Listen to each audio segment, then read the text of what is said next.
чем заключается цель изучения науки? В этом видео мы узнаем, как были сделаны случайные открытия. После проведения обширных исследований в Кембриджском университете ученые узнали, что чем больше размеры человека, тем больше клея понадобится, чтобы приклеить его к стене, что делать практически невозможным для взрослого человека иметь свойства Человека-паука. Не знали ли мы это раньше? Некоторые люди думают, что подобная работа ученых – это трата времени, и то, что все ученые должны заниматься лечением рака или такой же немаловажной работой. Другими словами, заниматься наукой, которая действительно может спасти жизни. Но некоторые из самых важных открытий делали случайно, в то время как у ученых были вовсе другие цели. Как, например, химик компании DuPont Рой Планкет работал над новым хлорфторуглеродным охлаждающим веществом в 1938 году, когда он изменил жизни всех поваров мира. Тестируя различные химические реакции, он случайным образом открыл новый полимер политетрафторэтилена, но для вас более известный как тефлон.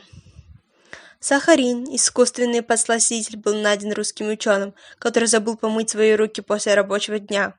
Или тот момент, когда Джейми Линк открыл умную пыль. Она работала над силиконовым чипом, когда случайно его сломала. После этого она поняла, что оставшаяся пыль имела абсолютно такие же свойства, как и сам чип. Теперь она известна как умная пыль.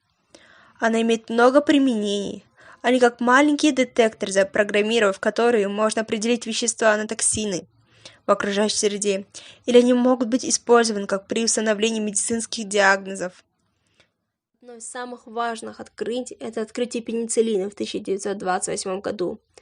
Сэр Александр Флеминг, профессор бактериологии, заметил начавшийся рост плесени на чашке Петри на колонии бактерий стафилококка. Он думал, что эксперимент был разрушен до того, как заметил кое-что интригующее. Бактерии не росли вокруг плесени, которая оказалась редким сортом пенициллиума крицогена, выделявшее вещество, увеличивающее рост бактерий. Пенициллин был представлен позднее, в 1940-х годах, помогая открыть новую эру антибиотиков. По сути, ученые очень любознательные люди, которые хотят узнать, как работает мир. Они всегда задают вопросы. Иногда сами же находят ответ на заданный вопрос. Иногда они находят что-нибудь неожиданное и полезное, но они всегда ищут ответы. Кто знает, возможно, однажды и ты узнаешь кое-что важное.